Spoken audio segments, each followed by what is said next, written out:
queridos, eu sou a professora Cristina Braga e nós estamos conversando aqui um pouquinho sobre informações muito básicas, muito simples, sobre alguns aspectos da língua. No último vídeo, nós estudamos um pouquinho sobre a estrutura das palavras. Falamos da estrutura dos verbos, da estrutura dos nomes, do morfema lexical, que é o radical, dos morfemas gramaticais e tudo mais. E surgiram algumas dúvidas. Então vamos começar hoje com 5 dúvidas. Vamos esclarecê-las. A primeira é sobre a vogal temática. Ali, ó. Vogal temática alomorfe. O radical pode ser alomorfe. A desinência modo temporal pode ser alomorfe. O que é um morfema alomorfe mesmo? É aquele que fica diferente do padrão. Nós vimos que o vá, VA, uma desinência modo temporal lá do pretérito imperfeito do indicativo, ela pode aparecer alomorfe. Eu falar vá, tu falar vais, ele falar vá, nós falar vamos, vós falar veis. O VA mudou para VE, então ele ficou diferente, ficou alomorfe. E a pergunta é, será que a vogal temática também pode ser alomorfe? E a resposta é sim. Vamos conferir? Vamos usar um verbo bem frequente, que é o verbo amar. Para encontrar uma vogal temática, nós colocamos o verbo no infinitivo e localizamos aquela vogal que está entre o R, que é a desinência de infinitivo, e o radical. Então, aqui eu tenho a vogal temática. Na forma verbal, amas, por exemplo, tu amas, eu encontro essa vogal temática. Amas, eu tenho uma vogal temática A. Ótimo. E ela pode ser alomorfe? Pode. Vamos ver no pretérito perfeito, por exemplo. Eu amei. Amei. Olha a vogal que aparece aqui, ó. É a vogal E. É uma vogal temática? Sim. É uma vogal temática idêntica àquela que aparece lá no infinitivo? Não. Então, eu tenho uma vogal temática alomorfe. Toda vez, então, que essa vogal ficar diferente, ela vai ser uma vogal temática alomorfe? Não. Nós já falamos sobre isso. Na primeira pessoa do singular, do presente, do indicativo, por exemplo, a gente tem vogal temática zero. Eu amo. A vogal O está diferente do A que aparece lá no infinitivo. É uma vogal temática alomorfe? Não. É uma desinência número pessoal. Por quê? Porque existe uma regrinha, né? Que ajuda muito a nossa vida, que diz que o O, que aparece em amor, falou, cantou, estudou, durmou e etc., esse O é uma desinência número pessoal, indica o sujeito eu, indica a primeira pessoa do singular, do presente, do indicativo. Então, respondendo a primeira dúvida, a vogal temática pode ser alomorfe? Pode. Quando? Quando ela ficar diferente da vogal que aparece no infinitivo. Isso vai acontecer sempre? Não, não vai acontecer sempre. Por exemplo, nós encontramos aqui uma vogal diferente, no O, que é uma desinência número pessoal. Aqui o E, temos uma vogal temática alomorfe. E aqui no A, temos uma vogal temática. Se não existe a vogal temática aqui na primeira pessoa do singular, do presente, do indicativo, ela também não vai aparecer no presente do subjuntivo, né? A gente sabe, porque é um tempo derivado. Então, se eu conjugar esse verbo lá no presente do subjuntivo, que eu amei, que tu ames, que ele ame, que nós amemos, que vós ameis, que eles amem, esse E que vai aparecer lá,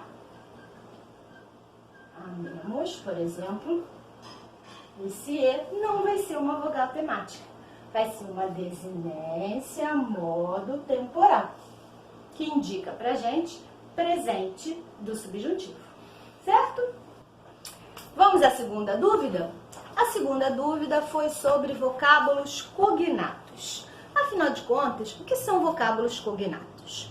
Vocábulos cognatos são aqueles que apresentam o mesmo radical e pertencem ao mesmo campo semântico. Então, é como se eles fossem da mesma família, vamos dizer assim. Um exemplo.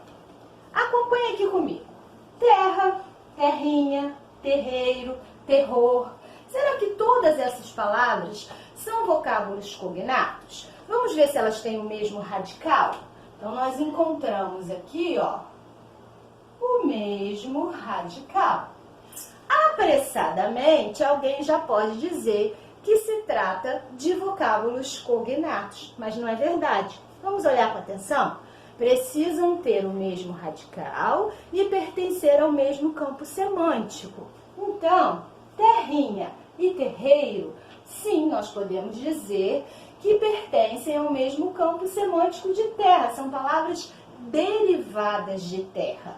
Então, aqui nós temos, sim, vocábulos cognatos. O que não acontece com terror, porque você já percebeu aí que terra e terror têm significados diferentes. Então, a palavra terror não é cognata às outras, né? Mas terra, terrinha e terreiro são, sim, vocábulos cognatos, certo? Terceira dúvida.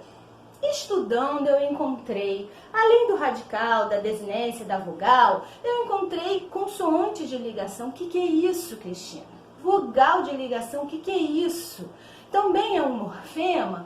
Por que você não falou deles lá quando estava dizendo radical, vogal temática, desinência e tudo mais? Bem, a consoante de ligação e a vogal de ligação, elas aparecem sim na estrutura de algumas palavras. E o nome é significativo, são elementos de ligação. Então imagine que eu tenho a palavra café e eu desejo colocar a palavra café no diminutivo. Vou usar um sufixo inho. Esse sufixo inho é muito corrente na nossa língua, né? Menininho, sapatinho, livrinho, bobinho, etc. Aí eu pego café e vou colocar o sufixo inho. Só que ninguém pede por aí um cafeinho, né? Estranharíamos. O que a gente fala? O que a gente escreve? Cafezinho. Na forma cafezinho, nós temos o radical café, o sufixo inho, denotando diminutivo, e aqui uma consoante de ligação, que é o Z. Por que ele apareceu ali? Com algum significado gramatical ou lexical? Não, ele aparece ali por uma questão de eufonia, de som, para que o som fique agradável. Para ligar, então, o radical ao sufixo, temos uma consoante de ligação. É considerado um morfema? Morfema não, porque o morfema é uma unidade significativa. Tem que ter um significado lexical ou gramatical, o que não acontece com o Z, com a consoante de ligação ou com a vogal de ligação ou de gasômetro, por exemplo. Então, consoante e vogal de ligação podem aparecer sim, aparecem na palavra para unir outros elementos por uma questão de eufonia, que é um som agradável, não detendo um significado gramatical ou lexical, certo? Outra dúvida refere-se à ausência da desinência número pessoal. Já vimos que a desinência pode não aparecer, a vogal temática pode não aparecer. O único morfema que aparece sempre é o radical, né? Porque ele contém o significado da palavra. Quando nós não encontramos a desinência número pessoal, que tipo de dificuldade pode surgir? Uma dificuldade frequente é que não encontramos o sujeito, não encontramos a pessoa que está praticando aquela ação, por exemplo. Acompanhe aqui comigo, né? O verbo amar conjugado no pretérito imperfeito. Aqui eu tenho a desinência número pessoal S. Então, só de falar amavas, eu já sei, mesmo que não esteja escrito, eu já sei que o sujeito é tu. Em amávamos, pela desinência número pessoal mos, mesmo que não apareça a forma nós escrita, amávamos naquele tempo, já sabemos que o sujeito é nós. A desinência número pessoal do vós e a desinência número pessoal da terceira pessoa, eles. Então, facilmente identificamos o sujeito nesses casos. Vamos observar o que acontece na primeira e na terceira pessoas. Eu amava, ele amava. Repararam? Amava e amava. A estrutura é idêntica. Temos um radical, uma vogal temática, uma desinência modo temporal. Um radical, uma vogal temática e uma desinência modo temporal. Não há desinência número pessoal. Desinência número pessoal, 0. Isso implica o quê? Fora de um contexto, eu não consigo identificar o sujeito da forma verbal amava. Eu não sei se é eu amava ou se é ele amava. Só dentro de um contexto é que eu vou identificar o sujeito dessa forma verbal. O que significa que a ausência da desinência número pessoal pode causar dificuldade na hora de identificar o sujeito. Fácil, né?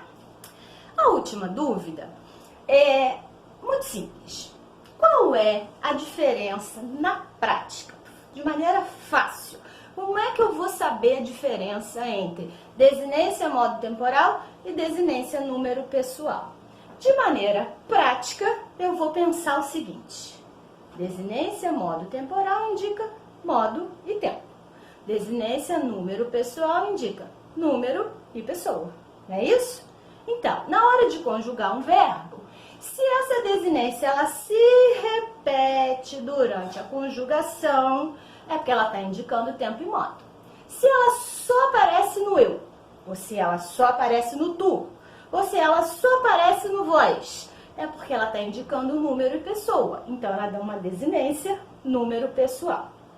Eu falaria, tu falarias, ele falaria, nós falaríamos, vós falarias, eles falariam.